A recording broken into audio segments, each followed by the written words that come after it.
So I thought we'd do a quick little video, a more chilled out, laid back one with less of the science, about why you're a bit too chilled and laid back. This is 8 things that are destroying your energy, things that we don't really speak about much, and once again I've got the magical list of notes. So a quick video. Number 1 is caffeine. And it's a big thing now, there's a big conversation about whether you should even be drinking coffee at all. But coffee is a powerful tool. Caffeine is very powerful in waking the body up, that's what it does. And so it's useful. It's also very good for dopaminergic qualities. There's a study on that which is very interesting, which basically means that caffeine increases your sensitivity to dopamine, make things more pleasurable effectively. I don't know why I'm lisping right now, it's because I've got a fucking ulcer here. But anyway, caffeine is good, so I'm not going to say don't drink caffeine, but if you're going to drink caffeine, then you need to be drinking it at the right time. Basically, drinking caffeine the second you wake up can actually be detrimental to your health and to your alertness and awakeness because it disrupts your body's natural cortisol cycles. So your circadian rhythm and your melatonin production. And basically it disrupts your body's natural wake-up cycle, which means that it doesn't go through that. And so you don't actually feel that awake further out through the day. So there's a recommendation by Andrew Huberman, which I think a lot of people have heard now, which basically says you should wait 90 minutes until you drink your first cup of coffee to let your body wake up by itself by stimulating that cortisol release, and then afterwards to have that caffeine. So then another thing messing with your energy levels is inconsistent sleep patterns. So of course, sleep is so crucial to your energy throughout the day. And if you don't have proper sleep health, that can really disrupt that kind of energy output throughout the day. And a big way of doing that is by going to bed, but specifically waking up at different times. So your body gets very used to the time that you wake up. To the point where now I've been waking up at 6:30 every day. If I don't have an alarm on, I'll still wake up at 6:30. My body's circadian rhythm has synced to that time. The problem is a lot of people live their lives with kind of sleeping however much they think they need. So one day they'll sleep longer, they'll sleep until 9 or 10 p.m, then they'll wake up at 7, then they'll wake up later, they'll wake up later on the weekends, on days off, then on days where they work they'll be up at 5 in the morning. The sleep pattern is so destroyed that your body doesn't know what it's doing. It doesn't know when it needs to be waking up, it doesn't know when it needs to be starting REM cycles or deep sleep cycles or light sleep cycles. It has no clue, and so you wake up inside of REM, or you wake up inside of deep sleep, or you have all these problems with your kind of sleep health because you're inconsistent with the pattern. So the practical tip there is limit your wake up time to within about an hour or half an hour of your chosen time. So for me that's 6:30, which means the latest I will ever wake up is 7:30. And honestly, even when I wake up at 7:30 I feel a bit groggy for the rest of the day, so really 7 is kind of like the latest for me.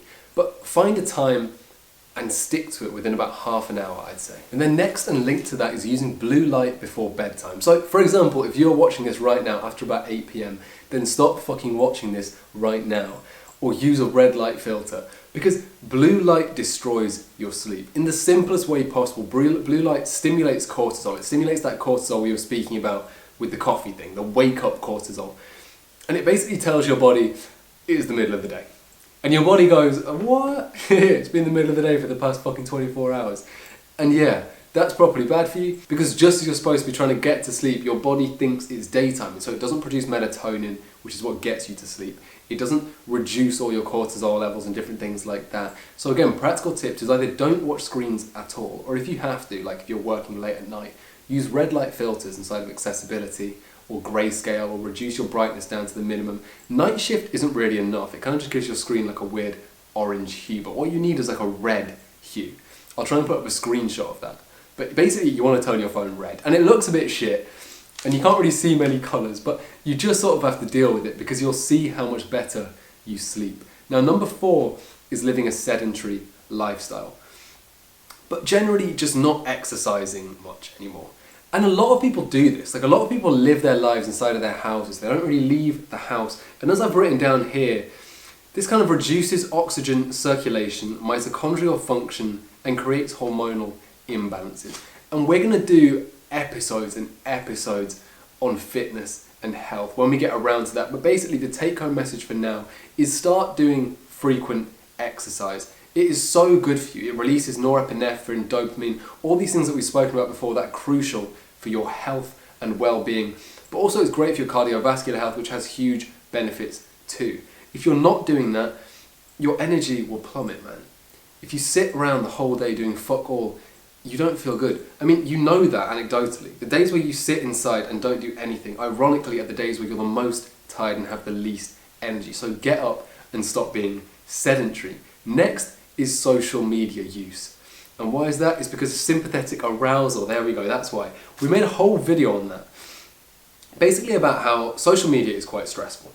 And we don't perceive it as stressful because we're so used to it. But things like likes, things like follows, things like even just scrolling and seeing different dopamine flashes, it creates stress in our body. Every one of those triggers a little like cortisol bubble.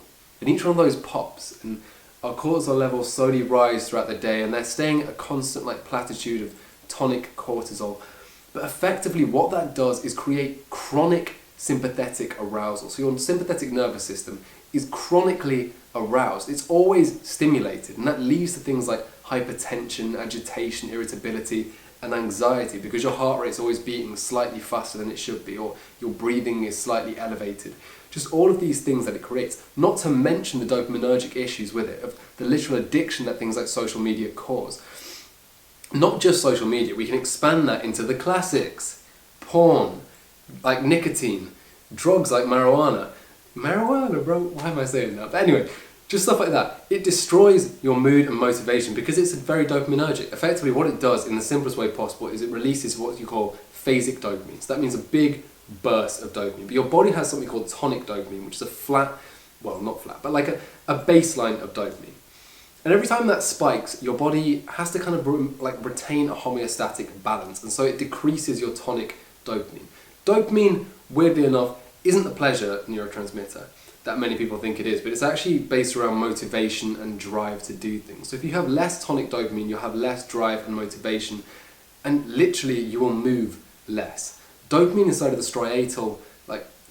striatum is what your body uses to effectively move. And I mean, it's not what it uses to move, obviously it uses your legs to move, but dopamine inside of the striatum is crucial for movement. People with Parkinson's disease, for example, suffer from low striatal dopamine. God, I am mixing up my words, bro, but no edits.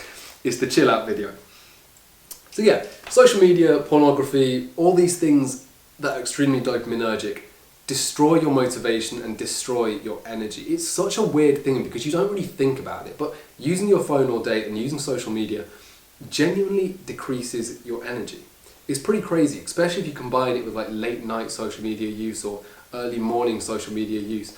All of these things are just kind of working together to totally destroy you. And then next, and we have a prop for this one, the first prop of the video, but it's stay hydrated, boys. Boys and girls, sorry. Stay hydrated. Dehydration is a massive factor inside of reduced energy. It just is. Water is so crucial for all of our bodily functions. We all know it's 70% of the body. It's in all of our cells. Every single thing that we do requires water. So if you're dehydrated, you will have fatigue and exhaustion. It's as simple as that. Next though is constant multitasking, and it goes back to the sort of stress thing. But there is no such thing as multitasking. And we made a video on this too. It was about how I work 12 hours a day. But basically what the video said, and it was a study that found it, I think. I can't remember exactly what the study is, so you're going to have to take my apology for that one. But yeah, basically what it found was that there's no such thing as multitasking. What there is task switching. So basically you're rapidly switching between tasks rather than focusing on multiple tasks at once. So if you're doing your work and you're on your phone, then what you're actually doing is switching between your work and your phone.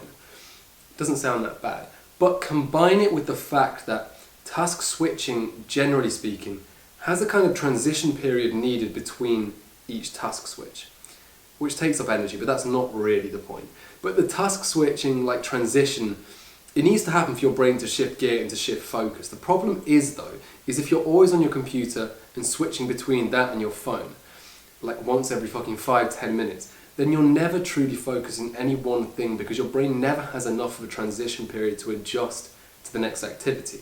So multitasking is destroying your productivity and destroying your focus and energy. Because you're never actually truly focused on anything.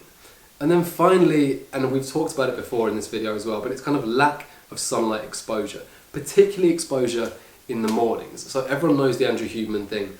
But it is very true. Having sunlight actually hit your eyes and activating your kind of retina and the cells inside of your retina, your cones and rods, if my GCSE biology serves me, is extremely important because it starts off your circadian rhythm. If you don't have that early morning sunlight exposure, then your body doesn't know when the day has started. And it gets its first sunlight input at some random time when you decide at like 4 p.m. to go out to the shops and get a fucking frozen pizza. Like, if you get sunlight exposure in the morning, your body knows when to start its clock. And so it knows when to end its clock, it knows when to give you peaks of energy, it knows how to put you to sleep at night and start producing melatonin. It is so crucial that your body knows when the day starts. And getting sunlight exposure as the first thing you do when you wake up is crucial for maintaining energy levels throughout your day. Anyway, very chilled out video there. Thank you for watching it. I'm sure it was a bit messy and a bit shit, but we're trying to do the whole authentic thing a bit more. And I've not spoken about this, but maybe this is the time to do it because we're doing the whole authentic video thing. But I was looking back at my channel the other day, and this is why you've seen a difference in content recently. And I was thinking, I actually prefer the videos I used to make when they didn't have those animated intros at the beginning. I wasn't speaking from a script directly. I wasn't saying various things that I didn't really think were true. I was just chatting shit basically in most of the recent videos. The only cut of the video because there is some weird ass noise outside. But anyway, God, that's an awkward place to put it and talk about authenticity. But what I realised was that I didn't like the videos that I was making. And so now I've shifted. I've started making videos that I feel are more authentic to me. I've started researching psychology and neuroscience and neurobiology because I genuinely have a passion for it. And I'm creating videos based on those things because I think they're more in depth and more educational than the Hamza type videos of the past that I used to make. So I'm trying this new thing. I'm trying to be more authentic again. I'm just trying to sit down and create a sort of vibe where you know when you click one of my videos, we're just going to have a little chat about how to boost your energy and then you're going to go home feeling great right after. That's what the videos are supposed to be. So with that in mind, subscribe if you want to see videos like that. Or anyway, if you gained any value from the video, drop a subscribe as well. I'm so proud of you though, brother. Manifest excellence, and I'll see you tomorrow.